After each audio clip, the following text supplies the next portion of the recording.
العلي العظيم. أعوذ بالله السميع العليم من الشيطان اللعين الرجيم. بسم الله الرحمن الرحيم. الحمد لله رب العالمين.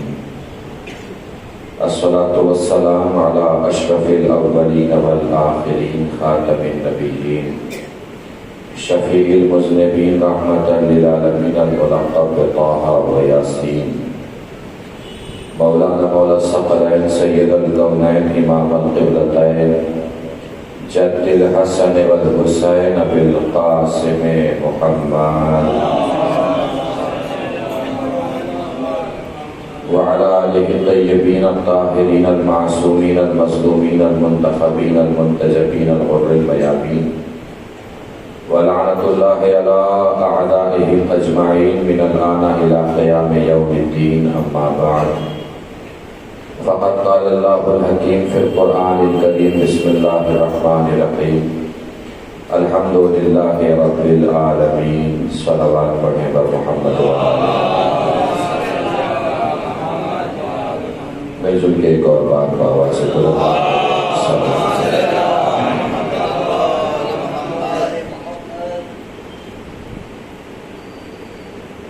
ایضاً گرامی قادر کی خمسہ مجالس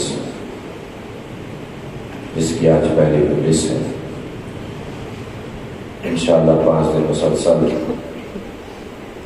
آپ حضرات سے گفتگو کی سعادت حاصل رہے گی. اس سال ہم تفسیر سورہ قرآنی کے عنوان سے آپ حضرات سے مسلسل 5 دن خطاب کرنے کا شرف حاصل کریں گے. مختلف چھوٹے چھوٹے سورے جو قرآن مجید کے ہیں، جو 5 دن ہماری گفتگو کے مرکز میں انشاءاللہ رہیں گے. تفسیر تو بہرحال ایک بہت بڑا موضوع ہے، بس الفاظ کے جو ظاہری مطالب اور ظاہری معنی جو پہلے سے آپ کے علم میں بھی ہیں، کوئی نئی بات نہیں ہوگی، بس اسی کو ایک جگہ سمیٹ کر آپ کو سنا دینا ہے اور بتا دینا ہے.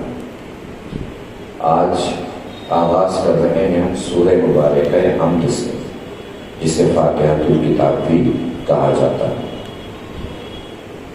پہلی مجلس ہے، کل انشاءاللہ سورہ روزانہ بدلتے رہیں گے اور ایک دن ایک سورہ اور اس کے مطالب، اس کے معنی اور اس کی تھوڑی سی تفسیر انشاءاللہ آپ کے سامنے بیان کرنے کا شرف حاصل کرتے رہیں گے.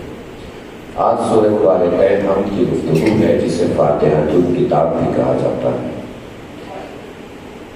یعنی قرآن مجید کا یہاں سے آغاز ہوا فاتحۃ الکتاب. اور سورہ مبارکہ حمد، سورہ مبارکہ فاتحہ کی فضیلت ہے کہ لا صلاۃ الا بفاتحۃ الکتاب. وہ نماز ہی نہیں ہوتی ہے جس میں سورہ حمد نہ پڑھا جائے.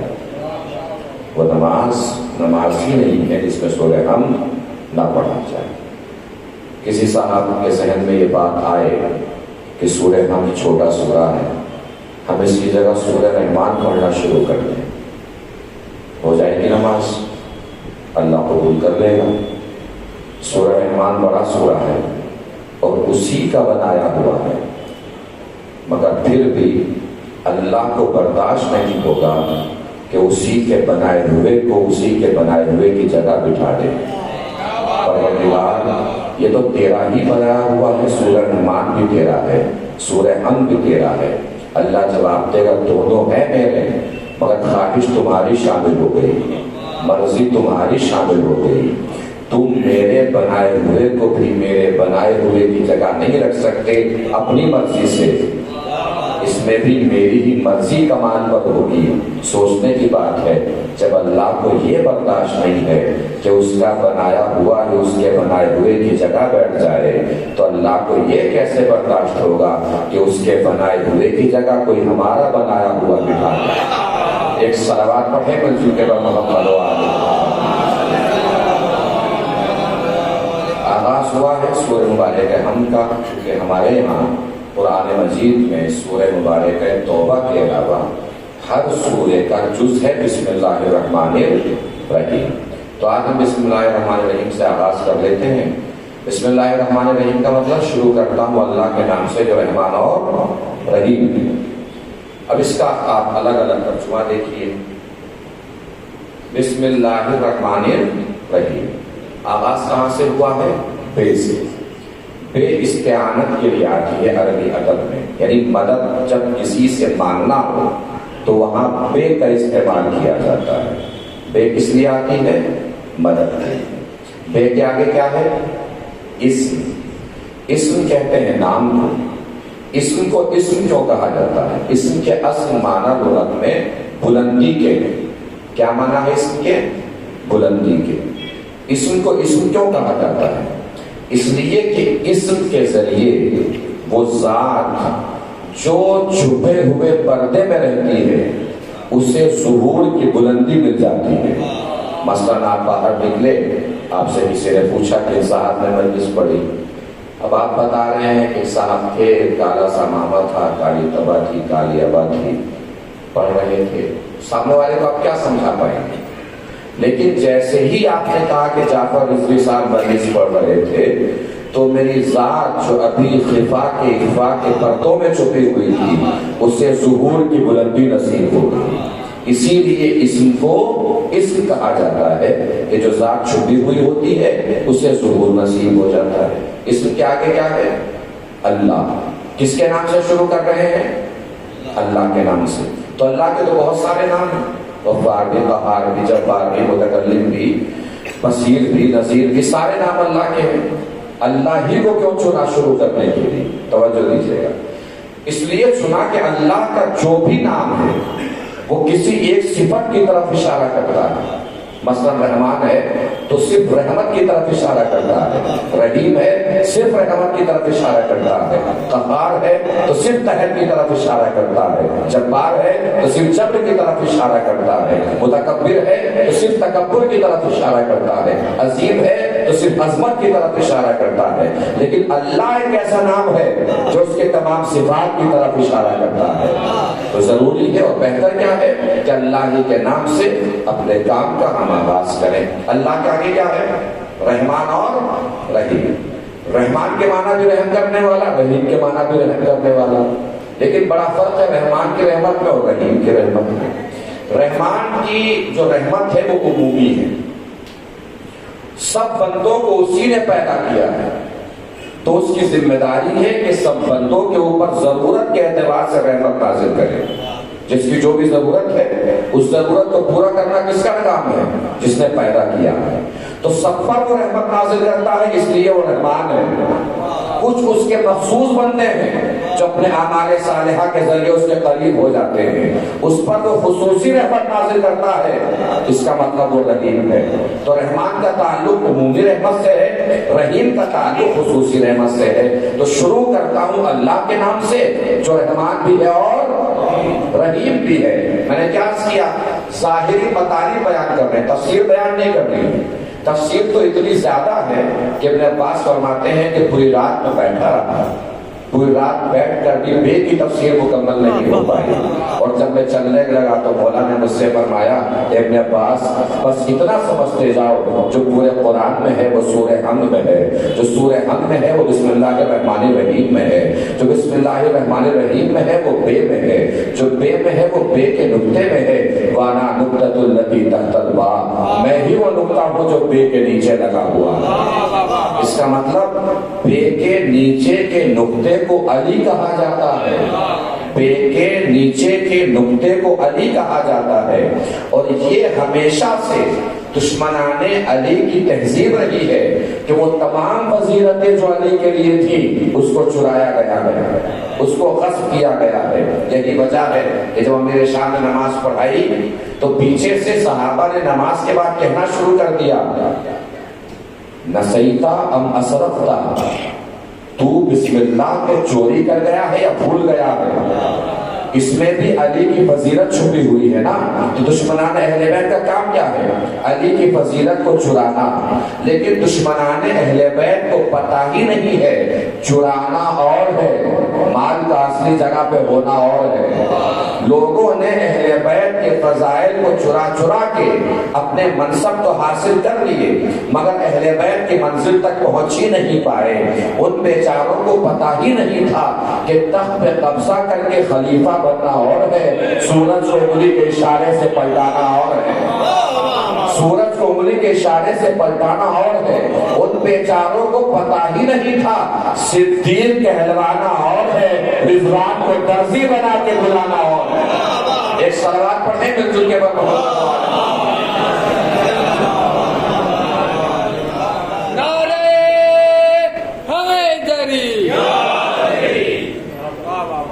اور توجہات رکھیے گا، بہت انشاءاللہ آپ کو بلندی تک لے کے چلنا ہے. بسم اللہ الرحمن الرحیم کے بعد کیا ہے؟ الحمدللہ رب تمام تعریفیں اس اللہ کے لیے ہیں جو عالمین کا پالنے والا ہے. ہم کے معنی تعریف، اور عربی زبان میں ایک اور لفظ استعمال ہوتا ہے مدح. کیا استعمال ہوتا ہے؟ مدح. مدح کے معنی بھی تعریف کے، ہم کے معنی بھی تعریف کے، مگر دونوں تعریفوں میں فرق ہے. یہاں سے مکمل طریقے سے میرے ساتھ جڑ جائیے گا. دونوں تعریفوں میں فرق ہے. جب غیر اختیاری کمال پر تعریف کی جائے تو اسے مدح کہا جاتا ہے، اور جب اختیاری کمالات پہ تعریف کی جائے تو اسے حمد کہا جاتا ہے. غیر اختیاری کمال مطلب آپ کوئی دیکھے کہ یہ پنکھا بہت اچھی ہوا دے رہا ہے اور آپ اس کی تعریف کریں کہ پنکھا بہت اچھی ہوا دے رہا ہے، یہ تعریف مدح کہلاتی ہے. اس لیے کہ پنکھے کی اچھی ہوا پنکھے کے اختیار میں نہیں ہے، کسی نے اس کو اچھا بنایا ہے تو اچھا ہے. محسوس فرما رہے ہیں؟ کسی نے اس کو اچھا بنایا ہے تو اچھا ہے، وہ اس کا اپنا کمال نہیں ہے، یہ غیر اختیاری کمال ہے. اسے کیا کہا جاتا ہے؟ مدح. لیکن جب اللہ کی تعریف کی جائے تو اس کے سارے اختیاری کمالات ہیں. اس کا مطلب صنعت کی تعریف نہیں ہے، سانے کی تعریف ہے. اب آپ کو ایک اور پہلو دکھاتا ہوں. الحمد یعنی تمام تعریفیں اللہ کے لیے. تمام تعریف کا مطلب تعریف کی جتنی بھی قسمیں ہو سکتی ہیں سب اللہ کے لیے. دوسرا پہلو. اب تیسرا پہلو، یہ بہت اہم پہلو ہے. تیسرا پہلو کیا ہے؟ جس کی بھی آپ تعریف کریں گے وہ پلٹ کے جائے گی اللہ کی طرف. مثلا کوئی ڈاکٹر اچھا علاج کرتا ہے، آپ اس کی تعریف کریں کہ ڈاکٹر کے ہاتھ میں شفا ہے. یہ تعریف اصل میں ڈاکٹر کی نہیں ہے، اس کے ہاتھ میں شفا کسی نے رکھی ہے تو شفا ہے. اس کا مطلب ڈاکٹر کی تعریف بھی ڈاکٹر کی تعریف نہیں ہے، اللہ کی تعریف ہے. اسی لیے میں نے عرض کیا صنعت کی تعریف نہیں ہے، صانع کی تعریف ہے. خلقت کی تعریف نہیں ہے، خالق کی تعریف ہے. تصویر کی تعریف نہیں ہوتی، مصور کی تعریف ہوتی ہے. اور پروردگار نے قرآن مجید میں بہت سے مقامات پر خود کو مصور کہا ہے. وہ اللہ الخالق البارئ المصور، وہ اللہ خالق ہے، باری ہے، مصور ہے. ایک جگہ ارشاد فرمایا صورکم فاحسن صورکم، اس اللہ نے تمہاری تصویر بنائی، کتنی پیاری تصویر بنائی. اللہ نے اپنی تعریفات میں، اپنی حمد میں تصویر کو مرکز میں کیوں رکھا؟ اب محسوس کیجئے گا. تصویر ہمارے گھروں میں بھی ہوتی ہے جسے ہم پینٹنگز کہتے ہیں. یہ پینٹنگ ہے. مثلا ہم پینٹنگ کو ایسی جگہ پہ نہیں لگاتے جہاں سے ہوا کا آنا جانا ہو، اس لیے کہ ہوا کے مقابلے میں تصویر آپ لگائیں گے تو تصویر دھلنی پڑ جائے گی. اسی طریقے سے تصویر کو آپ ایسی جگہ پہ نہیں لگاتے جہاں دھول اور خاک اڑتی ہو. دھول اور خاک پڑے گی، مٹی آئے گی تصویر تک تو بھی تصویر کو خراب کر دے گی. تصویر کو ایسی جگہ پہ نہیں لگاتے جہاں پانی کا آنا جانا ہو، پانی بھی تصویر کو خراب کر دے گا. اسی طریقے سے تصویر کو وہاں نہیں لگاتے جہاں آگ پہنچ جاتی ہو. آگ تصویر تک پہنچی تو آگ تصویر کو جلا دے گی. آپ نے شاید توجہ نہیں فرمائی. تصویر کو آپ آگ سے بچاتے ہیں، پانی سے بچاتے ہیں، ہوا سے بچاتے ہیں، مٹی سے بچاتے ہیں. تصویر کے یہ 4 دشمن ہیں: آگ، ہوا، پانی، مٹی. آگ، ہوا، پانی، مٹی. تصویر کے 4 دشمن. انہی 4 دشمنوں کو ایک جگہ جمع کر کے جو انسان کی تصویر بنا دیتا ہے اسی کو اللہ کہتے ہیں. انہی 4 دشمنوں کو ایک جگہ جمع کر کے. اس کا مطلب یہ ہے کہ اگر اللہ کی صفت کیا ہوئی؟ مختلف مزاجوں کو ایک جگہ جو جمع کر دے اسے اللہ کہتے ہیں۔ اب اگر کسی انسان میں بھی یہ صفت آ جائے کہ وہ مختلف مزاجوں کو ایک جگہ جمع کر دے تو پھر وہ بندہ بندہ نہیں رہتا، اللہ کی صفات کا مظہر بن جاتا ہے۔ اسے دیکھ کے اللہ کو لوگ پہچانتے ہیں، اسے سمجھ کے لوگ اللہ کو سمجھتے ہیں، اس لیے کہ یہ اللہ کی صفت ہے کہ مختلف مزاجوں کو ایک جگہ جمع کر دے۔ اگر بندہ بھی ایسا کرنے لگے تو اللہ کی صفات کا مظہر بن جاتا ہے۔ اب اگر ایسا بندہ تلاش کرنا ہو جو مختلف مزاجوں کو ایک جگہ لا کے جمع کر دے تو کربلا کے میدان میں چلیے۔ حسین نے صف بنائی، جس صف میں مسلم ہے اسی صف میں مسلم نے اوسجا ہے، جہاں مسلم نے اوسجا ہے وہی زہیر ہے، جہاں زہیر ہے وہی سعید ہے، جہاں سعید ہے وہی عباس ہے، جہاں عباس ہے وہی قاسم ہے، جہاں قاسم ہے وہی اکبر ہے۔ حسین نے کربلا کے میدان میں اتنے مزاجوں کو ایک جگہ جمع کر کے بتایا کہ حسین ایک کو 72 نہیں کرتا، 72 کو ایک بنا دیتا ہے۔ ایک صلوات پڑھیں مل جل کے پر محمد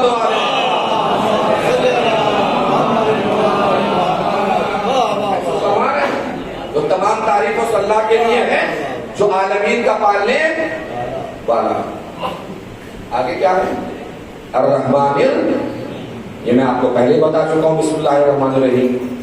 مالک یوم الدین، کون ہے وہ اللہ جو یوم الدین کا مالک ہے۔ یہ ساری بات کس کی چل رہی ہے؟ اللہ کی۔ اللہ ہی کی تعریف ہے، اللہ ہی کی توصیف ہے، اللہ ہی کی حمد میں، اللہ ہی رب ہے، اللہ ہی پالنے والا ہے، اللہ ہی رحمان ہے، اللہ ہی رحیم ہے، اللہ ہی مالک ہے۔ جب سب کچھ اللہ ہی ہے تو ہم ادھر ادھر کسی دروازے پہ کیوں جائیں؟ ایاک نعبد و ایاک نستعین، ہم تیری ہی عبادت کرتے ہیں اور تجھ ہی سے مدد چاہتے ہیں۔ کیا کہتے ہیں اللہ کی بارگاہ میں؟ پروردگار ہم تجھے سے مدد چاہتے ہیں۔ دنیا ہم پہ اعتراض کرتی ہے کہ نماز میں تو کہتے ہو کہ مدد اللہ سے چاہیے، باہر نکلتے ہو تو یا علی مدد کہنا شروع کر دیتے ہو۔ مدد جب اللہ سے مانگ رہے ہو تو باہر نکل کے یا علی مدد کیوں بول رہے ہو؟ ان لوگوں نے صرف ایاک نستعین دیکھا، ایاک نعبد نہیں دیکھا۔ صرف یہ تو نہیں کہا تھا نا کہ ہم تجھ سے مدد چاہتے ہیں، یہ بھی تو کہا تھا کہ ہم تیری عبادت کرتے ہیں۔ عبادت کس کی ہے؟ اللہ کی۔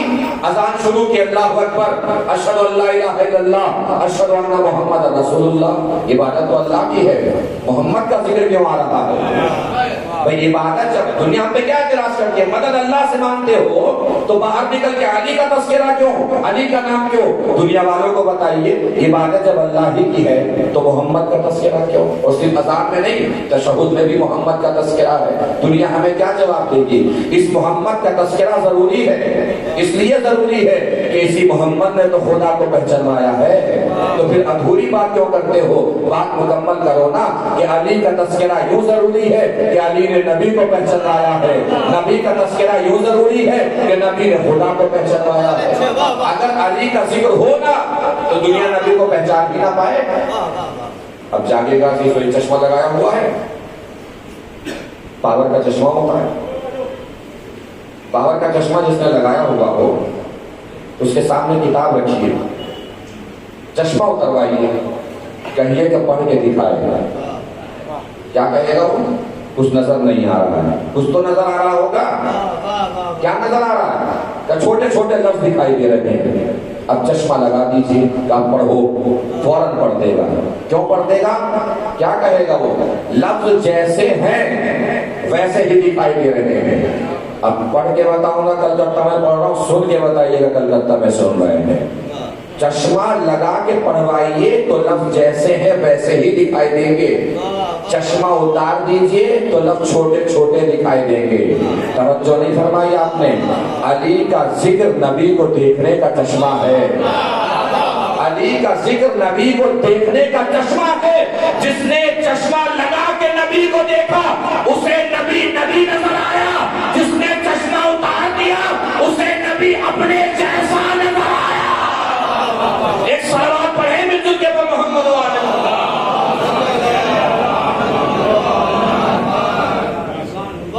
ہم تیری عبادت کرتے ہیں اور تجھی سے مدد چاہتے ہیں۔ کیا مدد چاہتے ہیں؟ مدد کس سے چاہ رہے ہیں؟ اللہ سے۔ کیا مدد چاہتے ہیں؟ اہدنا الصراط المستقیم۔ مدد یہ چاہیے کہ ہمیں صراط مستقیم دکھا دے، ہمیں صراط مستقیم پر قائم رکھے، یا ہمیں صراط مستقیم دکھا دے۔ اللہ سے ہم نے کیا مدد مانگی؟ صراط مستقیم دکھا۔ اب اللہ کا جواب بھی آ گیا، مجھ سے مدد مانگنے آئے ہو، صراط مستقیم دیکھنا ہے تو میں دکھا رہا ہوں، صراط الذین انعمت علیہم۔ یہ صراط مستقیم ان لوگوں کا راستہ ہے جن پر اللہ نے نعمتیں نازل فرمائی ہیں۔ اللہ نے جواب کیا، میرے پاس مت آؤ، ان لوگوں کو ڈھونڈو جن پر میں نے نعمتیں نازل فرمائی ہیں۔ جن پر میں نے نعمتیں نازل فرمائی ہیں انہی کا راستہ صراط مستقیم ہے۔ کھانا نعمت ہے، پینا نعمت ہے، ہواؤں کا چلنا نعمت ہے، فضاؤں کا اکڑنا نعمت ہے، ساری چیزیں نعمت ہے۔ تو نعمتیں تو یہ سبھی کے اوپر نازل ہو رہی ہیں، نعمتیں تو یہ سبھی کے اوپر نازل ہو رہی ہیں، تو کسی کے بھی پیچھے چلتے ہیں رہے گے صراط مستقیم پر؟ اس کا مطلب کسی خصوصی نعمت کا تعلق ہے صراط مستقیم سے۔ اب یہ خصوصی نعمت کہاں تلاش کریں گے، کس پر نازل ہوئی ہے؟ اسی دن کے لیے اللہ نے فرمایا تھا، الیوم اکملت لکم دینکم واتممت علیکم نعمتی ورضیت لکم الاسلام دینا۔ آج میں نے دین مکمل کر دیا، نعمتیں تمام کر دی۔ جس پر غدیر کے میدان میں نعمتیں تمام ہوئی ہیں اسی کے راستے کو صراط مستقیم کہتے ہیں، اسی کے راستے کو صراط مستقیم کہتے ہیں۔ اب ذرا جڑ جائیے گا یہاں سے، دعا کیا کرتے ہیں ہم؟ اہدنا الصراط المستقیم، صراط مستقیم کی ہدایت دے۔ کس سے بول رہے ہیں؟ اللہ سے بول رہے ہیں۔ کیا بول رہے ہیں؟ صراط مستقیم کی ہدایت دے، صراط مستقیم کی ہدایت دے، صراط مستقیم کی ہدایت دے۔ منافقت دیکھیے، ہدایت اللہ سے مانگتے ہیں، ہادی خود بنا دیتے ہیں۔ بھئی جب ہدایت اللہ سے مانگ رہے ہیں تو ہادی بھی تو اللہ ہی بنائے گا۔ اسے پتا ہے کہ رسول کی جگہ پر بیٹھنے والا کیسا ہوگا، ہمیں نہیں پتا ہے، اس اللہ کو پتا ہے کہ رسول کی جگہ پر بیٹھنے والا کیسا ہوگا۔ جناب رملہ بنت ابو سفیان، جنہوں ام حبیبہ کے لقب سے نام سے یاد کیا جاتا ہے، لقب سے یاد کیا جاتا ہے۔ ابو سفیان کی بیٹی تھی ام حبیبہ، ام المومنین ہے، رسول کی زوجہ۔ ایک دن آ گئے بات ملاقات کے لیے بیٹی سے، چاہا کہ بستر پہ بیٹھ جائے نبی کے۔ جناب ام حبیبہ نے بستر پلٹ دیا، یہ کہتے ہوئے پلٹ دیا، کوئی نااہل نبی کے بستر پہ نہیں بیٹھ سکتا، کوئی نااہل نبی کے بستر پہ نہیں بیٹھ سکتا۔ توجہ نہیں فرمائی آپ نے؟ یہ بیٹھنے کی بات ہو رہی ہے نبی کے بستر پر، ابھی نبی کے بستر پر سونے کی بات نہیں ہو رہی ہے۔ سوچنے کی بات ہے، جب نبی کے بستر پہ کوئی نااہل بیٹھ نہیں سکتا تو پھر سونے کے لیے کسی اہل کو تلاش کیجیے کہ نبی کے بستر پہ کون سو سکتا ہے۔ یا نبی اللہ کوئی اہل ہو کسی کو سلا دیجیے، جبرائیل آئے ہیں پیغام ہجرت لے کر، انہیں کو سلا دیجیے۔ نبی جواب دے کہ یہ میرا بستر ہے، میرے بستر پر جبرائیل بھی نہیں سو سکتے، یہ میرا بستر ہے، میرے بستر پر آدم بھی نہیں سو سکتے، نوح بھی نہیں سو سکتے، ابراہیم بھی نہیں سو سکتے، اسماعیل بھی نہیں سو سکتے۔ یا نبی اللہ سمجھ میں نہیں آیا؟ کہ سمجھنا ہو تو ایسے سمجھو، میرے بستر پر جو سوئے گا اسے رات بھر محمد لگنا ہے، جو میرے بستر پر سوئے گا اسے رات بھر محمد لگنا ہے۔ اب ایسا ہی میرے بستر پر سو سکتا ہے جس کی کروٹ میرے جیسی ہو، جس کا سونا میرے جیسا ہو۔ اور صرف کروٹ اور سونے کی بات نہیں ہے، توجہ دیجیے گا، بہت عظیم مقام پہ آپ کو لے کے آ گیا ہوں۔ صرف کروٹ اور سونے کا مسئلہ نہیں ہے، روایات میں ملتا ہے نبی جب کسی جگہ سے گزرتے تھے تو لوگوں کو خبر ہو جاتی تھی کہ یہاں سے نبی گزرے ہیں۔ کیسے خبر ہوتی تھی؟ اس لیے کہ نبی کے بدن سے ایک مخصوص قسم کی خوشبو آتی تھی، وہ خوشبو بتاتی تھی کہ یہاں سے نبی گزرے ہیں۔ نہیں توجہ فرمائی؟ صرف کروٹ اور سونے کا مسئلہ نہیں ہے، اس کے بدن سے خوشبو بھی وہی آتی ہو جو نبی کے بدن سے آتی ہے۔ تاکہ رات پر کافر یہ سوچتے رہے کہ نبی سو رہے ہیں۔ اب ایسے لوگ کہاں سے تلاش کریں جن کے بدن کی خوشبو بھی نبی جیسی ہے؟ تلاش کرنا ہو تو چادر زہرا میں چلیے۔ آئے امام حسن، کیا پوچھا ہے؟ انی اشم عندک رائحۃ طیبۃ کانہا رائحۃ جد رسول اللہ، میں ایسی خوشبو محسوس کر رہا ہوں جیسے میرے نانا کی خوشبو ہو۔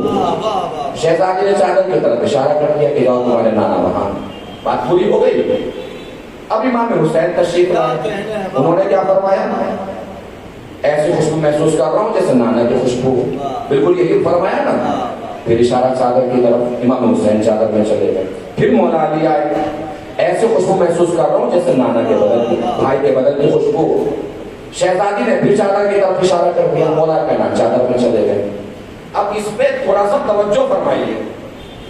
امام حسن کا سوال ٹھیک ہے چونکہ چادر میں اکیلے رسول ہیں کہ میں ایسی خوشبو محسوس کر رہا ہوں جیسے نانا کی خوشبو ہے، لیکن جب امام حسین تشریف لائے تو چادر میں تنہا نبی نہیں ہے، چادر میں امام حسن بھی ہے۔ کیا پوچھنا چاہیے تھا امام حسین کو کہ ایسی خوشبو محسوس کر رہا ہوں جیسے نانا کی خوشبو ہے اور میرے بھائی کی خوشبو ہو۔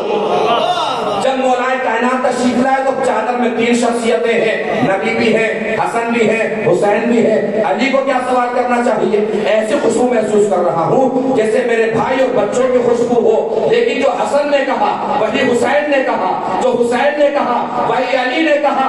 ہم دست ادب جوڑ کے عالم تصورات میں بارگاہ مولا کائنات میں عرض گزار ہو، یا علی چادر میں 3 افراد ہیں، حسن کا نام الگ لینا چاہیے تھا، حسین کا نام الگ لینا چاہیے تھا، نبی کا نام الگ لینا چاہیے تھا۔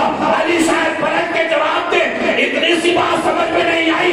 ارے نام تو الگ تب لیا جاتا جب خوشبو الگ ہو، جب خوشبو ایک ہے تو نام بھی ایک ہی لیا جائے گا۔ اس کا مطلب جو نبی کی خوشبو ہے وہی حسن کی خوشبو ہے، جو حسن کی خوشبو ہے وہی حسین کی خوشبو ہے، جو حسین کی خوشبو ہے وہی علی کی خوشبو ہے۔ اب سمجھ میں آیا رات بھر کافر یہ کیوں سوچتے رہے کہ نبی سو رہے ہیں؟ منظر 2 ہے۔ نبی نے جب ہجرت کی ہے، قدموں کی آواز سنی، نبی نے اپنے قدم تیزی سے بڑھائے، قدموں کی آواز اور قریب ہوئی، نبی نے قدم تیزی سے بڑھائے، قدموں کی آواز اور قریب ہوئی، نبی نے قدم تیزی سے بڑھائے۔ یہ جو صاحب پیچھے سے چل کے آ رہے تھے نبی کے، انہوں نے قریب آ کے کہا یا نبی اللہ، آپ میرے قدموں کی آواز سن کر تیزی سے کیوں چل رہے تھے؟ نبی نے فرمایا میں نے سوچا جیسے میرے پیچھے کوئی کافر آ رہا ہے۔ توجہ ہی نہیں فرمائی آپ نے۔ دنیا ہم سے کہتی ہے سب کو مانو، سب کی مانو، سارے صحابی برابر ہیں۔ ارے بھیا سارے صحابی کیسے برابر ہو سکتے ہیں؟ ایک وہ ہے جسے کافر نبی سمجھ رہے تھے، ایک یہ ہے جسے نبی کافر سمجھ رہے تھے۔ ایک سوال پڑھے دل کے بعد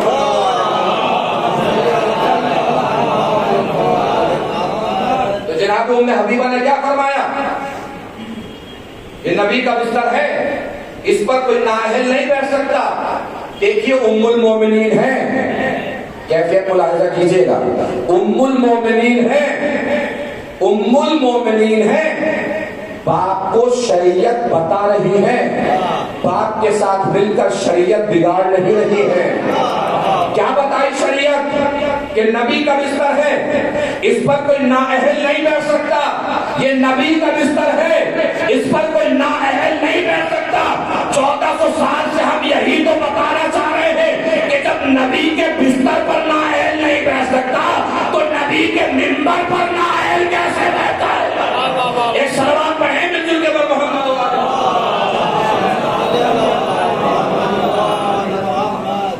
صراط مستقیم، صراط مستقیم دکھا کہ صراط مستقیم پر باقی ہے۔ اب بالکل ابھی تک کی ساری گفتگو کو تمہید سمجھیے گا اس منظر نامے کے لیے جو بیان کرنے جا رہا ہوں۔ صراط مستقیم کو آسانی سے سمجھاتا ہوں۔ صراط مستقیم کیا ہے؟ جیومیٹری ایک مکمل علم ہے جو ایک اسٹوڈنٹ کے بیگ میں جیومیٹری باکس کی صورت میں نظر آتا ہے۔ جیومیٹری کی زبان میں صراط مستقیم کہتے ہیں اسٹریٹ لائن کو، اسٹریٹ لائن کیا ہوتی ہے؟ کاغذ پر لگی ہوئی دو بندوؤں کو یا دو نقطوں کو یا دو ڈاٹس کو جو شارٹ کٹ میں ملا دے وہ ہے اسٹریٹ لائن. اسی کو اردو میں کہتے ہیں سیدھا راستہ، عربی میں صراط مستقیم. جو کہوں وہ بھی سمجھنا ہے، جو نہ کہہ سکوں وہ بھی سمجھنا ہے. جو نہ کہہ سکوں اس کا سمجھنا زیادہ ضروری ہے، کہی جانے والی باتیں تو سبھی سمجھ لیتے ہیں. ہمیں ماما کہا میں ہمارے ہاتھ میں کاغذ اور قلم، ہم نے کہا کہ ہمیں اسٹریٹ لائن بنوانی ہے، سیدھا راستہ صراط مستقیم. ایک بڑے میاں نے کہا لائیے ہم بنا دیتے ہیں. انہوں نے ہم سے کاغذ قلم لیا، بغیر کسی سہارے اور وسیلے کے لائن کھینچنا شروع کی. بڑھاپا تھا، ہاتھ ہل گیا، لائن ٹیڑھی ہو گئی. دوسرے صاحب نے کہا لائیے ہم بنا دیتے ہیں. انہوں نے بھی بغیر کسی سہارے اور وسیلے کے لائن کھینچنا شروع کی. بڑھاپا ان کا بھی تھا، آنکھوں سے چشمہ گر گیا، لائن پھر ٹیڑھی ہو گئی. تیسرے چچا میاں نے کہا لائیے ہم بنا دیتے ہیں. ہم نے کاغذ قلم انہیں تھما دیا. انہوں نے بھی پہلے والے دونوں کی سنت پہ عمل کرتے ہوئے سلامت رہی، بغیر کسی سہارے اور وسیلے کے لائن کھینچنا شروع کی. بڑھاپا ان کا بھی تھا، کھانسی اٹھ گئی، لائن پھر ٹیڑھی ہو گئی. جب مکمل ہم 3 مرتبہ صراط مستقیم تک پہنچنے میں ناکام ہوئے تو وہیں ایک جوان بیٹھا تھا. اس نے کہا لائیے میں بنا دیتا ہوں. ان تینوں نے اسے گھور کے دیکھا، ہم سے تو بنی نہیں، تجھ میں سرخاب کے پر لگے ہیں جو تو بنا دے گا. اس نے جواب کچھ دیا نہیں، خاموشی سے اپنا بیگ کھولا، بیگ میں سے جیومیٹری باکس نکالا، جیومیٹری باکس میں سے اسکیل نکالا جسے پیمانہ کہتے ہیں. اس پیمانے کو دونوں نقطوں کے درمیان رکھا. اب جو لائن کھینچی تو بالکل سیدھی تھی. اس جوان نے ہمیں بتایا بغیر پیمانے کے صراط مستقیم نہیں ملتا، بغیر پیمانے کے صراط مستقیم نہیں ملتا، بغیر پیمانے کے صراط مستقیم نہیں ملتا. نہیں توجہ فرمائی آپ نے؟ بغیر پیمانے کے صراط مستقیم نہیں ملتا. دنیا کہاں کہاں سے اہل بیت کے فضائل کو چھپائے گی، جا کے کوئی بھی عربی ڈکشنری اٹھا کے دیکھیے، پیمانے کو عربی میں امامت کہتے ہیں. ابھی تک جیسے بھی آپ نے سنا، میں نے دیکھا، جتنی بلندی پہ جا کے سنا میں نے دیکھا، اب جو جملہ آ رہا ہے اس پر آپ کے اٹھے ہوئے ہاتھ، بولتی ہوئی زبان، میری خطابت کو داد نہیں، اہل بیت کی عظمت کو سلام ہوگا. جس کو لگتا ہے کہ اس کی رگوں میں دوڑتے ہوئے لہو پر اہل بیت کا کچھ حق ہے تو اپنے لہجے سے بتائے گا، بلند آواز سے بتائے گا، اٹھے ہوئے ہاتھوں سے بتائے گا اور اہل بیت کی عظمتوں کو سلام پیش کرے گا. جس کے ذہن میں پیمانے کی تصویر آ گئی ہے اس کے چہرے پہ غدیر کا سورج چمک جانا چاہیے. پیمانے کی تصویر اگر اتر گئی ہے ذہن میں تو غدیر والا سورج چہرے پہ چمک جانا چاہیے.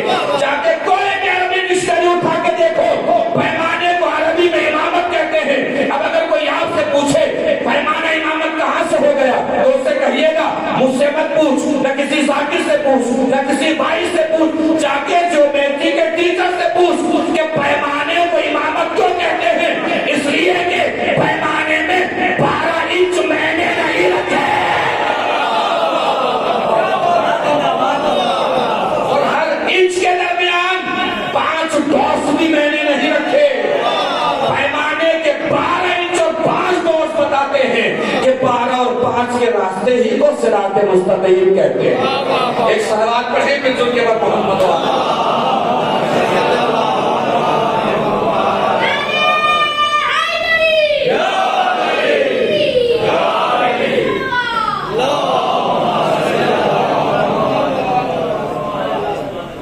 ہدایت سے اہدنا صراط المستقیم، صراط مستقیم کی ہدایت دے. اسی ہدایت سے اختلاف کا تصور پیدا ہو. کیا دعا کرتے ہیں ہم؟ صراط مستقیم پر جو بھی کرتے ہیں بتا دیجئے، شرما کیوں نہیں. صراط مستقیم پر قائم رکھ یا باقی رکھ. ترجمے اس کے دو ہوتے ہیں. بعض افراد ترجمہ کرتے ہیں کہ ہمیں صراط مستقیم دکھا, بعض افراد ترجمہ کرتے ہیں کہ ہمیں صراط مستقیم پر باقی رکھ اور قائم رکھ. منبر پر بیٹھا ہوں, پوری ایک ذمہ داری کے ساتھ عرض کر رہا ہوں, ترجمے دونوں ہی صحیح ہیں. جو یہ کہتے ہیں باقی رکھ وہ بھی صحیح کہتے ہیں, جو یہ کہتے ہیں دکھا وہ بھی صحیح کہتے ہیں. جب ترجمے دونوں ہی صحیح ہیں تو سب کسی ایک ہی ترجمے پر جمع ہو جائیں, یا تو سب لوگ ترجمہ کرنے لگے کہ ہمیں صراط مستقیم دکھا, یا سب لوگ ترجمہ کرنے لگے کہ ہمیں صراط مستقیم پر قائم رکھ. جب ترجمے دونوں ہی صحیح ہیں تو ترجمے میں اختلاف کیوں ہے؟ محسوس کیجئے گا جملہ. اصل میں عزیزو ترجمے میں اختلاف نہیں ہے, مقدر میں اختلاف ہے. جس کا جیسا مقدر ہے ویسا بھی ترجمہ کر لیتا ہے. اب مقدر کا اختلاف سمجھیے کیا ہے. صراط مستقیم کی ہدایت تھی, ہمیں گول کوٹھی آنا ہے, مثلاً ایئرپورٹ سے چلنا ہے ہمیں. دو معنی ہدایت کے بتائے گئے ہیں عربی زبان میں. اراءۃ الطریق یعنی راستہ دکھانا, یہ ہدایت کے معنی ہے. ایصال الی المطلوب یعنی مقصد تک پہنچانا, منزل تک پہنچانا, یہ بھی ہدایت کے معنی ہے. یعنی جو دور کھڑے ہو کے راستہ دکھا رہا ہے وہ بھی ہمارا ہادی ہے, جو ہمیں منزل تک لے کر آ رہا ہے وہ بھی ہمارا ہادی ہے. توجہ دیجیے گا. مگر سوچئے نصیب کس کا اچھا ہے. ایئرپورٹ سے ہمیں چلنا ہے, گول کوٹھی آنا ہے. ہم نے کہا ہمیں گول کوٹھی جانا ہے. ایک صاحب نے کہا یہاں سے گاڑی ہو جائے گی اور آپ چلے جائیے, چوراہا پڑے گا, اس کے آگے جائیے, بلڈنگ ہوگی, وہی گول کوٹھی. اس نے وہی کھڑے کھڑے ہمیں راستہ دکھایا, وہ بھی ہمارا ہادی ہے. ہم نے کہا گول کوٹھی جانا ہے. ایک صاحب نے کہا میں بھی وہیں جا رہا ہوں, میرے پیچھے پیچھے آ جائیں. اس نے ہمیں لا کے بالکل گول کوٹھی کے دروازے پہ چھوڑ دیا. یہ بھی ہمارا ہادی ہے. ایمانداری سے دل پہ ہاتھ رکھ کے بتائیے مقدر کس کا اچھا ہے؟ جو ایسے ہادی کے پیچھے چلے, جو دور کھڑے ہو کے راستہ دکھا رہا ہے, اس کا مقدر اچھا ہے, یا جو ایسے ہادی کے پیچھے چلے جو منزل تک لے کر آ رہا ہے اس کا مقدر اچھا ہے؟ ہر صاحب عقل یہی کہے گا اس کا مقدر اچھا ہے جو ایسے ہادی کے پیچھے چل رہا ہے, جو سیدھا منزل تک پہنچا رہا ہے. نہیں توجہ فرمائی آپ نے. بھئی ہادی وہ بھی تھے جنہوں نے کہا ملک الموت آئے گا, موت آئے گی, قبر میں جاؤ گے, حساب و کتاب ہوگا, محشر میں پہنچو گے, پورے صراط سے گزرو گے, جنت چلے جاؤ گے یا جہنم چلے جاؤ گے. ہادی یہ بھی تھے, اور ہادی وہ بھی تھا جس نے کہا گھبرانا نہیں, موت کے رب بھی آؤں گا, قبر میں بھی آؤں گا, محشر میں بھی آؤں گا, پورے صراط میں.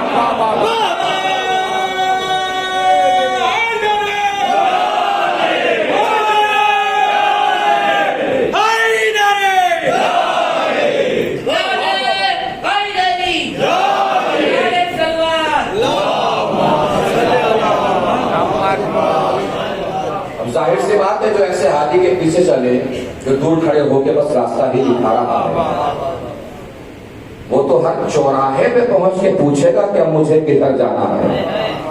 اور جو ایسے ہادی کے پیچھے چل رہا ہے, جو منزل تک لے کر آ رہا ہے, وہ تو یہی کہے گا پروردگار ادھر ادھر نہ بھٹکانا, بس مجھے علی کے پیچھے پیچھے چلا دے. ایک صلوات پڑھنے منظور کے بعد محمد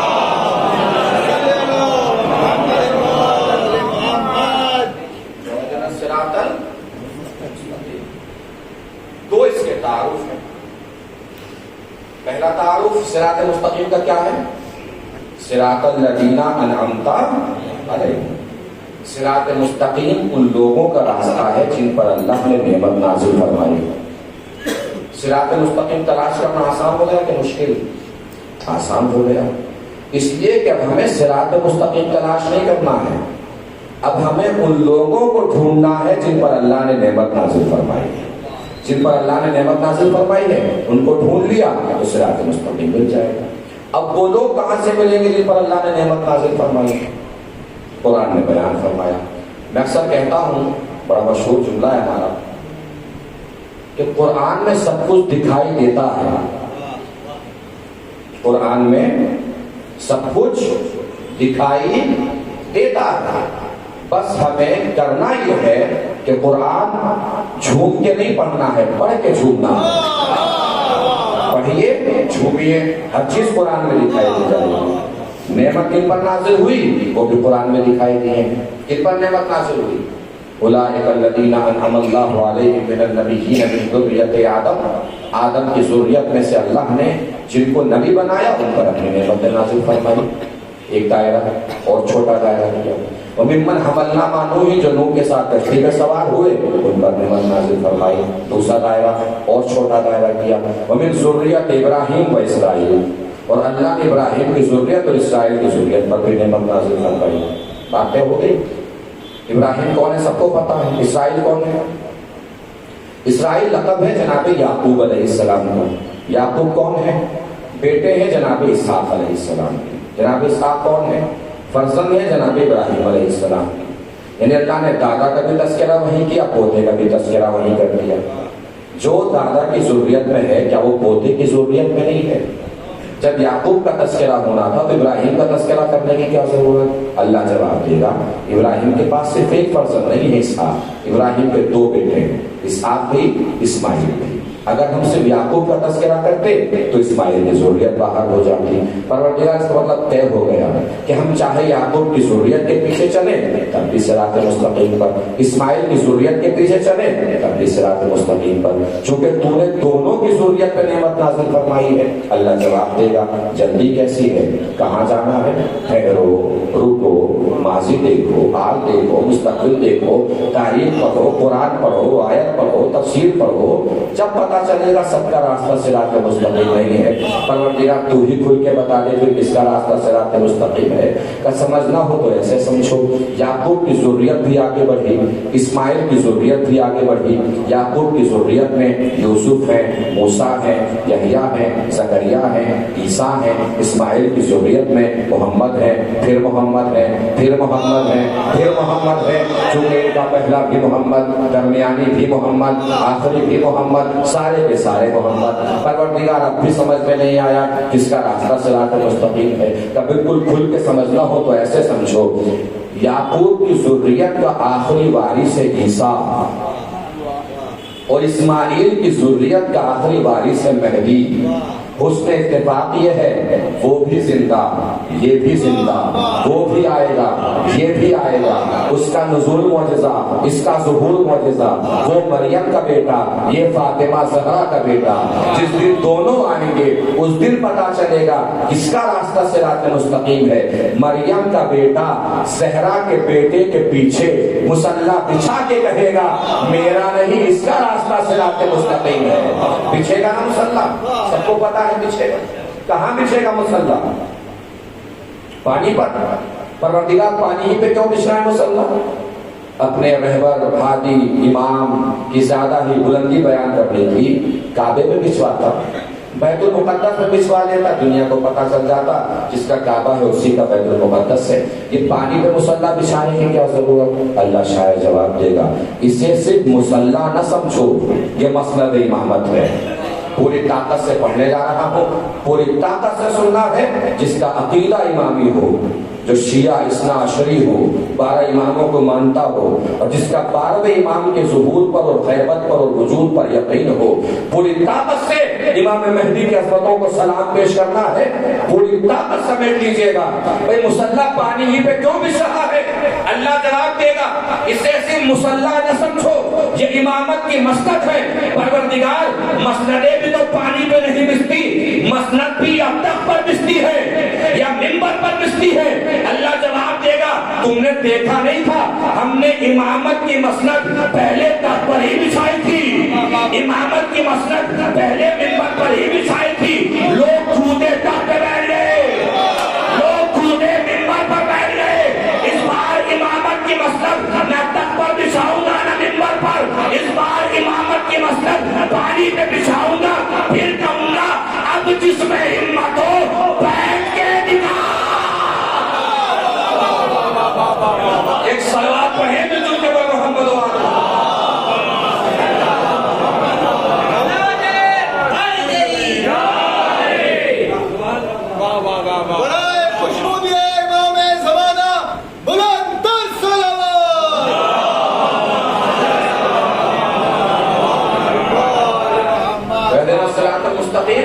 ہمیں صراط مستقیم پر باقی رکھنا. صراط مستقیم کی کا راستہ ہے صراط الذین انعمت علیہم، یہ ان لوگوں کا راستہ ہے جن پر اللہ نے نعمت نازل فرمائی. غیر المغضوب علیہم ولا الضالین، ان لوگوں کا راستہ ہمیں نہیں چاہیے جن پر تو نے غضب نازل کیا ہے اور جو گمراہ ہیں. وہ تعارف ہو گئے نا، جن پر نعمت نازل ہوئی ان کا راستہ صراط مستقیم، ان کا نہیں جن پر غضب نازل ہوا. جہاں غضب ہوتا ہے وہاں رحمت نہیں ہوتی، جہاں رحمت ہوتی ہے وہاں غضب نہیں ہوتا. جملہ بدلوں، جہاں اللہ کا غضب ہوتا ہے وہاں اللہ کی رضا نہیں ہوتی، جہاں اللہ کی رضا ہوتی ہے وہاں اللہ کا غضب نہیں ہوتا. اب تلاش کیجئے کہ رضا کس کے ساتھ ہے اللہ کی، رضا کس کے ساتھ ہے اللہ کی، مرضی اللہ کی کس کے ساتھ ہے. اللہ کوئی عبادت قبول کرتا ہی نہیں ہے جب تک اس کا نبی راضی نہ ہو جائے. اب آپ کہیں کہ اللہ کی بات چل رہی کہ نبی کی بھی درمیان میں بات کہاں سے آ گئی؟ میں درمیان میں نہیں لایا نبی کی بات، اللہ خود لے کے آیا ہے. اللہ نے فرمایا لا ترفعوا اصواتکم فوق صوت النبی، نبی کی آواز پر کبھی اپنی آواز بلند نہ کرنا. اور دیکھو نبی سے ایسے بات نہ کرنا چیخ چلا کر جیسے تم آپس میں ایک دوسرے سے بات کرتے ہو. اگر تم نے ایسے بات کی تو اللہ تمہارے سارے اعمال حق کر دے گا، برباد کر دے گا. اس کا مطلب کیا ہوا؟ اگر نبی راضی نہ ہوا تو اللہ کی جو عبادت ہم کرتے ہیں وہ ساری برباد ہو جائیں گی. اللہ کی عبادت قبول کب ہوگی؟ جب نبی راضی ہو جائیں گے. اچھا نبی اکیلے تو نہیں آئے، توجہ دیجیے گا، آخری جملہ ہے، بات تمام ہو جائے گی انشاءاللہ. کل پھر کوئی اور سورہ کوئی اور تفسیر. نبی تنہا تو نہیں آئے، محمد تنہا تو نہیں آئے. جملے کی کیفیت محسوس فرمائیے گا. محمد تنہا نہیں آئے ہیں، محمدوں کا مکمل قبیلہ آیا ہے. ایک محمد جائے گا، دوسرا محمد اس کی جگہ پہ آئے گا، دوسرا جائے گا، تیسرا آئے گا. اس کا مطلب یہ ہے کہ جو ہدایت ہے، مرضی ہے، اس میں ہر محمد کی مرضی اہم ہے. صرف ایسا نہیں ہے کہ محمد کو راضی کرنا ہے، رسول کو راضی کرنا ہے، بلکہ اس کو بھی راضی کرنا ہے جو نبی کی جگہ پہ آ کے بیٹھا ہو. محسوس فرما رہے ہیں؟ اس کو بھی راضی کرنا ہے جو نبی کی جگہ پہ آ کے بیٹھا ہو. مسجد نبوی بھری روایت سناؤں گا، کوئی جملہ نہیں، کوئی نکتہ نہیں، کوئی نظریہ نہیں، صرف روایت سناؤں گا. روایت سن کر اگر دل میں اہل بیت کی محبت کی گرمی بیدار ہو تو پوری طاقت سے اہل بیت کی عظمتوں کو سلام پیش کرنا ہے. مسجد نبوی بھری دالان ہے، دالان کے آگے صحن ہے.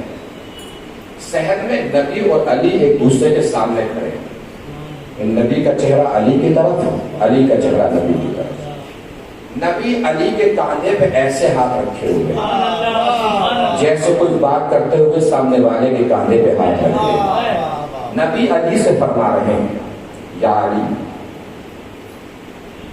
اگر کوئی انسان رات بھر جاگ کر پوری زندگی عبادت کرے، دن بھر پوری زندگی روزہ رکھے، زندگی بھر ہر سال پیدل حج کے لیے جائے، کوہ ابو قبیس کے برابر خیرات اللہ کی راہ میں لٹائے. پھر سن لیجیے، جو مسجد نبوی میں لوگ بیٹھے ہیں ان کے کان نبی کی آواز پہ لگ گئے کہ نبی کہنا کیا چاہ رہے ہیں. جب نبی نے محسوس کیا کہ سب کے کان میری آواز پہ لگ گئے ہیں تو نبی نے آواز کو بلند فرمایا اور بلند فرما کے کہا، توجہ عزیز ہو، اے علی، اگر کوئی پوری ایسے ہاتھ رکھے علی کے کانے پر نبی، اے علی، اگر کوئی پوری زندگی رات میں اللہ کی عبادت کرے، دن میں اللہ کے روزے رکھ کے پوری زندگی گزارے، پوری زندگی ہر سال کوہ ابو قبیس کے برابر دولت خیرات کرے اللہ کی راہ میں، پوری زندگی ہر سال اللہ کے گھر کے حج کے لیے پیدل اپنے گھر سے جائے اور صفا و مربع کے درمیان مظلومانہ طور سے قتل کر دیا جائے اور اس کے دل میں تیری محبت نہ ہو تو جنت کیا، جنت کی خوشبو بھی نہیں سوکھ سکتا۔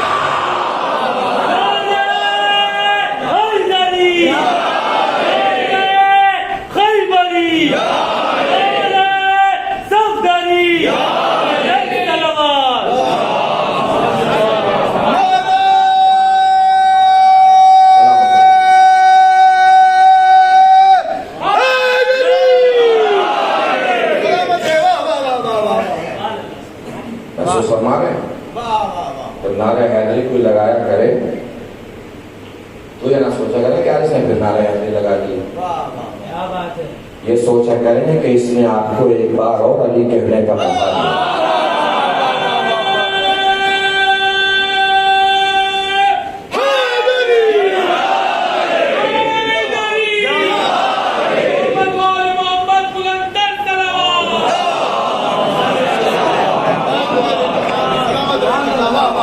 نعرہ حیدری لگا کے بلند آواز سے کچھ چھوٹا نہیں ہوتا۔ جب نعرہ حیدری زمین میں کسی مجلس میں لگتا ہوگا نا تو جبرائیل امین بھی فرشتوں پہ اکٹھا کر کے کہتے ہوں گے دیکھ لو انہیں، ایک جگہ اتنے شریف ماؤں کے بیٹے ملنا آسان نہیں ہے۔ اور میں جملہ کہتا ہوں کہ نعرہ حیدری صرف نعرہ نہیں ہے، ذوالفقار ہے۔ نعرہ حیدری صرف نعرہ نہیں ہے، ذوالفقار ہے۔ اس کا مطلب دنیا میں ہو گئی دو ذوالفقاریں، ایک علی کی ذوالفقار، ایک ہماری ذوالفقار۔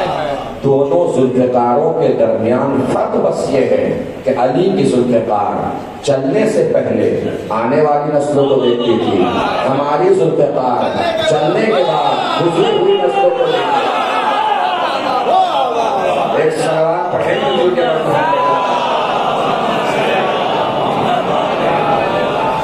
زمانے سے علی والوں کی سلطانی نہیں جاتی، اسی باعث منافق کی پریشانی نہیں جاتی۔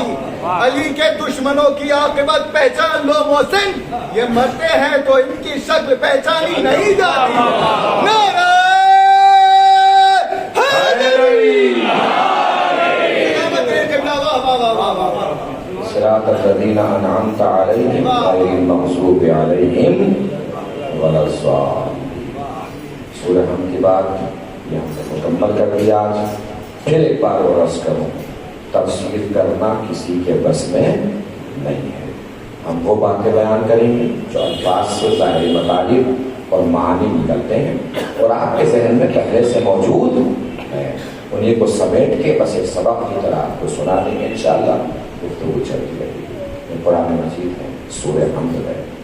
یہ قرآن مجید، یہ سورہ حمد، یہ دین، یہ مذہب، یہ اسلام، یہ توحید، یہ نبوت، یہ رسالت، اسی کی حفاظت کے لیے حسین کربلا کے میدان میں اپنا سب کچھ بتا رہے ہیں۔ آیت اللہ بحر العلوم انہوں نے روایت پڑھی، امام جعفر صادق علیہ السلام نے فرمایا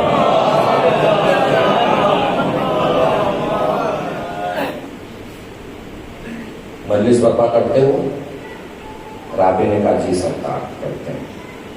کہ میرے جب حسین کا ذکر کرتے ہو؟ کرتے ہیں۔ انہوں نے فرمایا کیا کرو، اس لیے کہ اگر میرا جب حسین کے اوپر ڈھائے گئے ظلم اور میرے جب حسین کی مصیبت اور ان کا غم سن کر اگر کسی کی آنکھ سے ایک قطرہ بھی آنسو کا بہہ جائے نا تو اللہ اس پہ جنت واجب کر دیتا ہے۔ آیت اللہ بحر العلوم نے یہ پڑھی روایت، تھوڑی دیر کشمکش میں پڑ گئے، ایک آنسو کے قطرے پر جنت۔ وہ سامرا کی طرف جا رہے تھے اپنے گھوڑے میں سوار تھے، ایک گھڑ سوار راستے میں مل گیا، اس نے کہا کہ میں آپ کے ساتھ چلوں اگر آپ کی اجازت ہو۔ کہ اگر کوئی سی مسئلے میں آپ کو تذبذب ہو تو بیان کیجیے، دونوں آدمی بات کرتے ہوئے جائیں گے، راستہ بھی کٹ جائے گا۔ ہو سکتا ہے کوئی بات یا تو میری سمجھ میں آ جائے آپ کی، یا آپ کی سمجھ میں میری آ جائے۔ تو وہی جو سوچ رہے تھے وہ بیان کر دیا کہ مجھے بات سمجھ میں نہیں ہے کہ کاسو قطرے پہ چل رہا۔ اس نے کہا چھوڑیے بات بعد میں سمجھیے گا، پہلے میں آپ کو ایک داستان سناتا ہوں، ایک قصہ سناتا ہوں، سنائیے۔ ایک بادشاہ تھا، جنگل میں بھٹکنے لگا، قریب تھا کہ پیاس اور بھوک کی وجہ سے مر جائے۔ سب نے ایک جھونپڑی دیکھی، ایک ضعیفہ اس میں بیٹھی ہوئی تھی۔ اس نے دیکھا کہ ایک شخص، ایک انسان ہے جو بھوک سے تڑپ رہا ہے، کہیں مر نہ جائے۔ اس کے پاس ایک بھیڑ تھی، اس نے اسے کاٹ دیا، کاٹ کے اس کا گوشت بھونا اور اسے کھلا دیا۔ یہ بادشاہ واپس آ گئے، دربار میں آ کے بولا کہ ایسے ایسے ایک ضعیفہ مجھے جنگل میں ملی تھی اور اس نے میرے ساتھ یہ حسن سلوک کیا ہے، میں چاہتا ہوں کہ اس کے احسان کا بدلہ دوں، مجھے کیا دینا چاہیے؟ کسی نے ایک بھیڑ کے بدلے میں 10 بھیڑ دیے، کسی نے جھونپڑی دیا، گھر بنوا دیجیے، کسی نے کہا اسے محل میں بلوا لیجیے جہاں جنگل میں رہتی ہے۔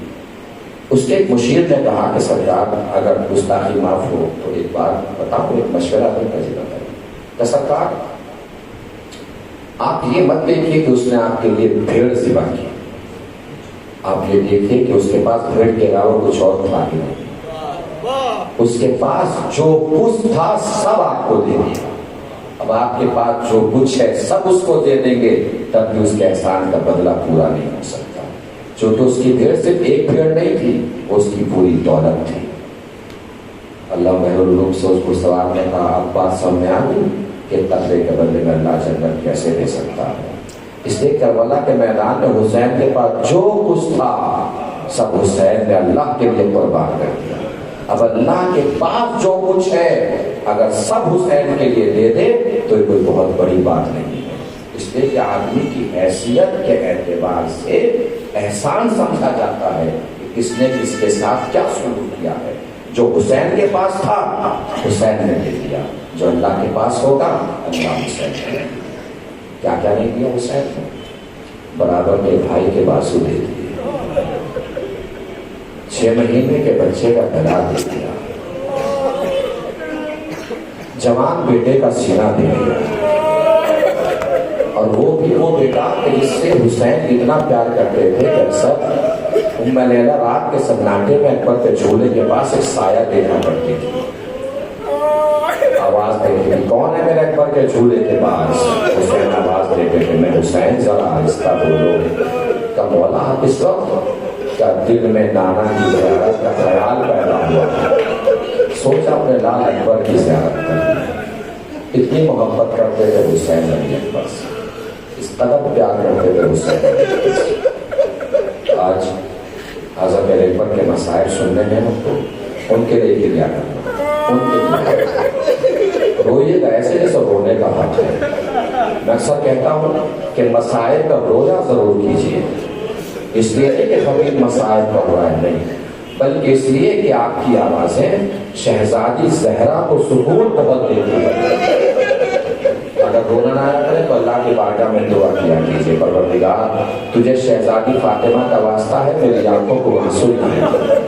پھر بھی رونا نہ آیا کرے تو آپ میں جو اکثر مجھے دیکھ رہے ہیں جوان ہیں، آپ جوان ہیں تو آپ کی چھوٹی چھوٹی بہنیں بھی ہوں گی، سوچا کیجیے کوئی آپ کی چھوٹی سی بہن کو چوراہے پہ روکے، اس کے زلفوں کو پکڑے اور وہ سارے پہ تماچے مارنا شروع کرے۔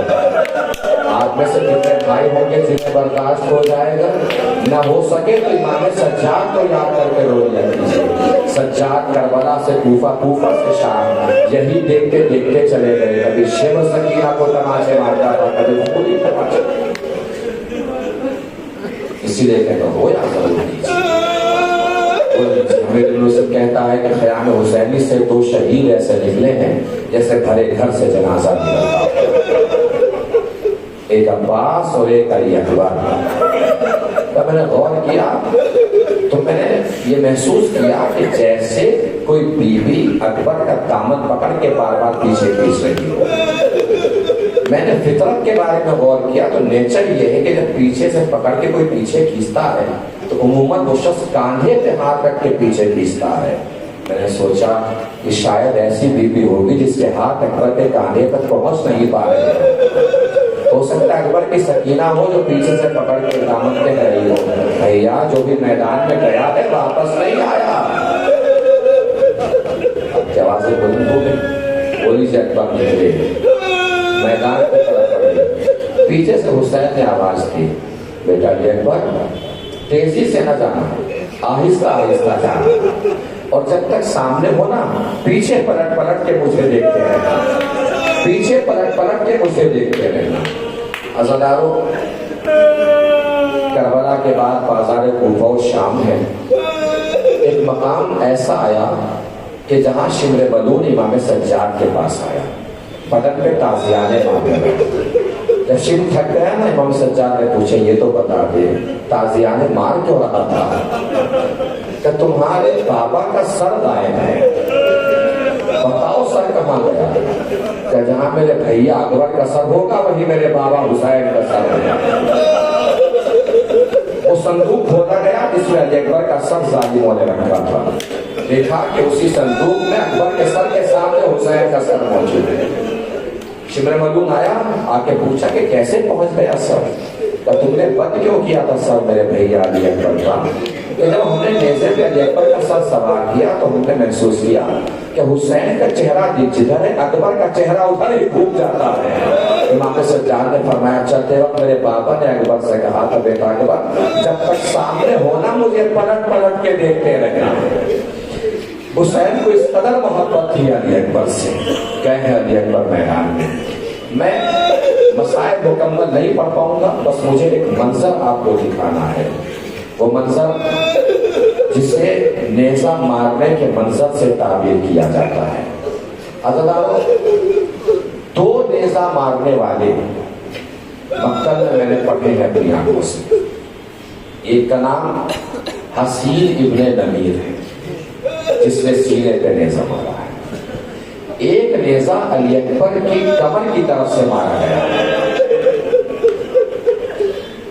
علی اکبر کی کمر کی طرف سے نیزہ مارنے کے والے کا نام مرہ ابن منقذ ہے۔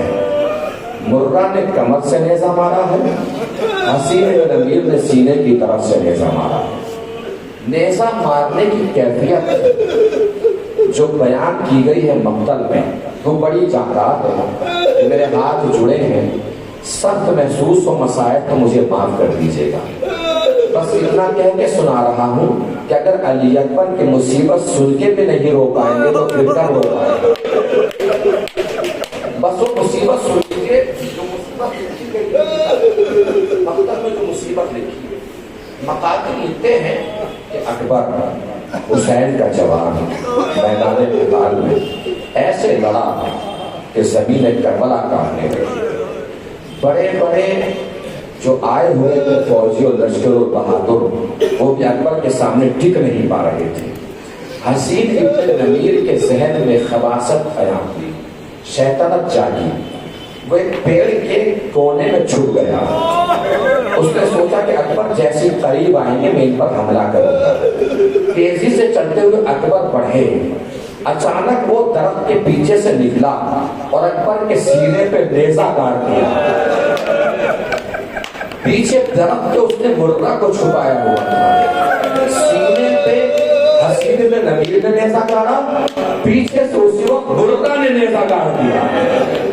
حسین ابن نمیر کو پتا چل گیا کہ نیزے کی علی میں ٹکرا گئی ہے، اسے خباثت سوچی، شیطنت سوچی، اس نے نیزے کو اکبر کے سینے میں گھمانا شروع کیا، حسین کا لال گھوڑے کی بلندی پہ تڑپنے لگا، جب اسے محسوس ہو گیا کہ نیزے کی علی میں پلٹ کے گھوم رہی ہے تو اس نے تیزی سے نیزے کو کھینچا، ادھر سے سینے سے نیزے کو حسین نے کھینچا، پیچھے سے مرہ نے کھینچا، نیزے کی علی میں الجھ کے ٹکرا گئی، حسین کا اکبر گھوڑے سے گر گیا۔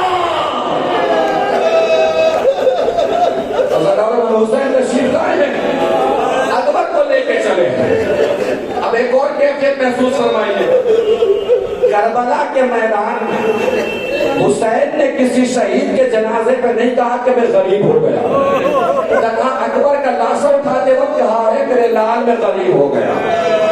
جانتے ہیں عزیزانو، آپ بزرگ ہیں، بہت سے افراد یہاں بیٹھے ہیں صاحبان اولاد ہوں گے، اللہ سب کی اولاد کو سلامت رکھے، جو بے اولاد ہے ان کی گودیوں کو پروردگار عالم آباد فرمائے۔ ہر صاحب اولاد جانتا ہے اگر کسی کا بیٹا جوان زندہ ہو تو سماج میں کسی کی ہمت نہیں ہوتی کہ باپ سے کچھ بول سکے، اس لیے کیا پتا ہوتا ہے کہ جوان بیٹا زندہ ہے، لیکن اگر کسی کا جوان بیٹا ہی مر جائے تو جو بھی سر اٹھا کے آتا ہے، منہ اٹھا کے آتا ہے، باپ سے کچھ نہ کچھ بول دیتا ہے۔ جانتے ہیں عرب میں کسی کی ماں کا نام بلویام میں لینا بیٹے کی توہین سمجھا جاتا تھا۔ حسین اکبر کا جنازہ اٹھا کے چل رہے ہیں، مگر کیفیت یہ ہے کبھی گر رہے ہیں، کبھی اٹھ رہے ہیں، کبھی گر رہے ہیں، کبھی اٹھ رہے ہیں۔ اچانک پیچھے سے کسی ظالم نے آواز دی، آؤ دیکھو فاطمہ کا بیٹا کتنا غریب ہو گیا۔ حسین کی کان میں جیسے اپنی ماں کا نام پہنچا، حسین نے اکبر کے جنازے کو زمین پہ رکھا، سینے پہ ہاتھ مار کے فرمایا، اے بیٹا علی اکبر آگے کھول کے دیکھ تیرا باپ کتنا غریب ہو گیا۔ حسین کا عالم ہے۔ جب اکبر کی آواز سنی نا حسین نے، حسین ٹکراتے ٹکراتے لاشے پہ پہنچے، کیا بولے حسین؟ بیٹا تیری آواز نے میری آنکھوں کی بینائی چھین لی۔ ہر صاحب دل باپ جانتا ہے کہ باپ بیٹے سے چاہے جتنی محبت کرے مگر ماں کا پردہ ہمیشہ بھاری ہوتا ہے۔ میں یہ تو نہیں کہتا کہ ام لیلہ کی محبت حسین سے زیادہ ہوگی، مگر کم بھی تو نہیں ہوگی۔ ام لیلہ ماں ہے نا، اکبر کا جنازہ جب خیمے میں پہنچا تو سوچئے حسین کی آنکھوں کی تو بینائی چلی گئی تھی، ام لیلہ کا عالم کیا ہوا ہوگا۔ جب خیمے میں لاشا پہنچائے، حسین نے زینب سے کہا جاؤ ام لیلہ کو بلانا۔ زینب گئی ہے، دیکھا ام لیلہ مصلی بچھا کے اللہ کی بارگاہ میں شکر کا سجدہ ادا کر رہی ہے۔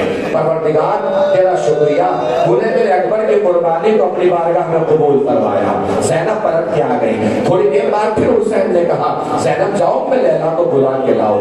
اب جو زینب ام لیلہ کے خیمے کے دروازے پہ پہنچی ہے تو معلوم ہے کیا دیکھا؟ ام لیلہ کبھی خیمے کے اس پردے سے ٹکرا رہی ہے، کبھی خیمے کے اس پردے سے ٹکرا رہی ہے۔ زینب نے آواز دی، بھابی اکبر سے آخر رخصت کے لیے نہیں چلے گی۔ ام لیلہ ہلکے ہلکے قدموں سے آئی، زینب کے کانے پہ ہاتھ رکھ کے ام لیلہ نے، اچھا ہوا شہزادی کہ آپ آ گئی، مجھے خیمے کا پردہ دکھائی نہیں دے رہا تھا۔ ہائے میرا اکبر، ہوا اکبر، ہوا مصیبت، ہوا حسین، ہوا کربلا۔ اللہ رحمت اللہ علیہ وسلم سيعلم الذين ظلموا أي منقلب ينقلبون إنا لله وإنا إليه راجعون۔ رزق میں قضا کی وسیع ماتم ہے۔